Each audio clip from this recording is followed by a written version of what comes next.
Vlog number 1 sa buhay ng mga pinlak. So ngayon, ginagawa lang namin yung usual na ganap namin every hapon. We walk, jog. We don't run yet kasi hindi pa namin hingal na kagad. Hindi pa namin gamay yung routine.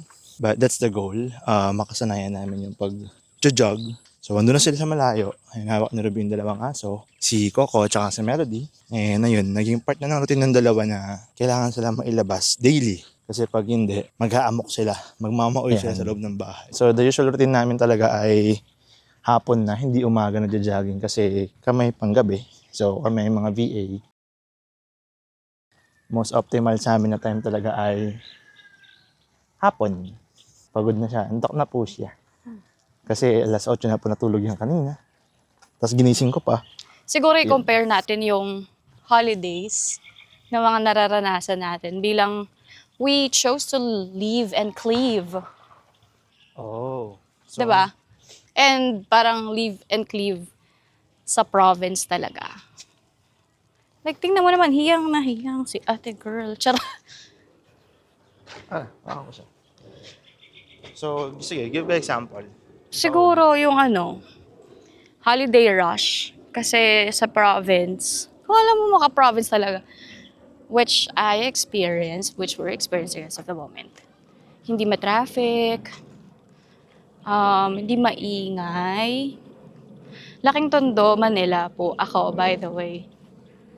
Siya naman ay Malulenyo? Hindi ko alam yung term. Malulenyo. Bulakenyo, di ba? Malolos. So, Malulenyo? Hindi ko alam. Basta taga Bulacan ako. Pero lumaki rin ako sa Caloocan. Yung bata. Ganun. Yeah. Ayun, hindi siya sing ingay Rush? siguro, sing rush, sing busy. Yun yung kita ko. Not sure if yung live and cleave, siguro may factor talaga yon. Yung nag-live and cleave plus we get to decide the priorities na. Yeah. Kasi before, nung mga nasa families tayo, syempre kung ang decision ng parents, we go as they decide. Parang ganun. Ako ang napansin ko naman, holidays dito. I mean, since moving out, since living independently na bilang mag-asawa, I would say, madalas ang holiday natin. Kasi we get to rest, we get to stay, we get to go out whenever we want, kumbaga. Parang You mean vacation, day offs? Parang ganyan. So, Feels like holiday. yeah. Pero yung, to be specific dun sa question mo, yes. Compare mo yung North EDSA to Cubao na biyahe na 3 hours during holiday rush. Dito wala. Like, ang holiday rush na namin dito yung labasan ng mga eskwelahan, which is 15 to 30 minutes traffic. Ano pa yun, aggressive traffic na yun, pero... Hindi, pagka pupunta rin tayo ng SM, ano ba yun? Clark ba yun? Tarlac? Parang doon din, talaga din yung traffic somehow. Somehow, pero hindi siya ganun kalala. Hindi pa rin ng as, EDSA. Oo. Sa EDSA, parehong North EDSA to Cubao, 3 hours pag sobrang traffic. Dito siguro, less than an hour. Yung traffic niyan. So yan, stay lang kami dito. Upo lang, sakto, meron ditong, ano ba tawag sa ganito? May tosang dyan, pero hindi naman masyadong mabaho dito kasi siguro nga, puro green and kung ano-ano man. So yan, nagsistay lang kami dito for like 5 to 10 minutes. So far, sobra siyang nakakatulong sa whole being, I would say. Parang simple lang naman yung walking, yung ganitong downtime. Pero kapag ka nagdi-deep work na, kunyari work, tapos may pressure, dun mo makikitang evident yung effects ng mga ganitong types of routine. Diba? Parang meron nga kami nakitang photo na optical illusion. Ito siya. So, kung gumagalaw yon nung nakita mo, sabi, stressed ka. Nung nakita ko yon, di siya gumagalaw sa akin. Kahit sobrang stressful ng week or ng araw when I saw that image, sabi ko, nakita ko na to before, tapos gumagalaw siya. And right now, I can confirm na hindi gumagalaw siya sa paningin ko. That's one way to confirm na, okay, stressful, pero I can handle stress. Parang better. I would say due to this routine, due to this environment din, literal. And syempre, yan, yung poging-poging partner in life. Ay, taray mo dyan, girl. But I would say part din nun na part na marunong tayong mag-handle ng stress is how you take stress. Literally, Perceive. how you perceive stress. Parang it's not parang hindi siya about the storm eh. It's about how you sail the boat. Kumbaga, parang ganun. So,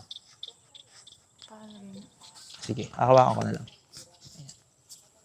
So, parang instead of I might be cancelled on this statement. I might be hated by other people, pero for me, it's always going to become kung ano yung gusto mong ending nung stress na yun. Gusto mo ba siyang matapos, ma-overcome, or gusto mo siyang damdamin talaga? Kami, we chose to may namin siyang damdamin for a few hours. And tapos na. Yun na yun. Ganun lang kami kabilis. Parang it might be different to others, pero ganun namin siya nakikita na. Sige, breakout ako, parang 3 hours, 4 hours, wala akong gagawin, iyak lang ako. Breakdown pala, hindi pala breakout. Break it down. Breakdown kami 3 to 4 hours, and then eventually afterwards, okay na. Kailangan nang gumalaw ulit kasi walang gagalaw para sa amin. Walang magtatrabaho para sa amin dalawa, kumbaga. It's only yourself, parang ganyan. Pero that's a privilege. That's a privilege, yes, of course. And also, that might be different to other people. I mean, hindi siya nag-a-apply always to everyone. But that's how we do things here in the Live and Crave Society. Charot! Yun pala yung topic natin this jog. Alin? Leave and cleave. Yeah. So, what is Live and Crave? Term to nung aking friend nung nalaman niya na nung nagpakasal na kami ni Jazz is literally we moved out together. We moved far away together. Parang ganun. Kasi dito sa tinitira namin, when people ask, meron pala kayong kamag-anak dyan? Wala. Si Jazz meron? Wala rin. Live and cleave. Ganun. Parang going from one place to another na wala kayong parang kilala. Parang start from the beginning. Ganun ko siya in-interpret. Pero tingnan natin sa Google. Yan. So try nyo na rin. Charot. I super appreciate what we have here. It's not grand, it's not super unique, but it's simple enough na we have the peace of mind na gusto namin. So that's it for this video. Thank you for staying with us. Very simple siguro. Try natin yung ganito every magja-jog. Share Yeah. lang tayo. Tapos siguro, kung meron kayong mga topics na gusto nyo i-share namin or meron lang kayong mga questions, ganyan, gusto nyo i-tackle, feel free to comment below. And see you on the next one. Bye-bye! Peace.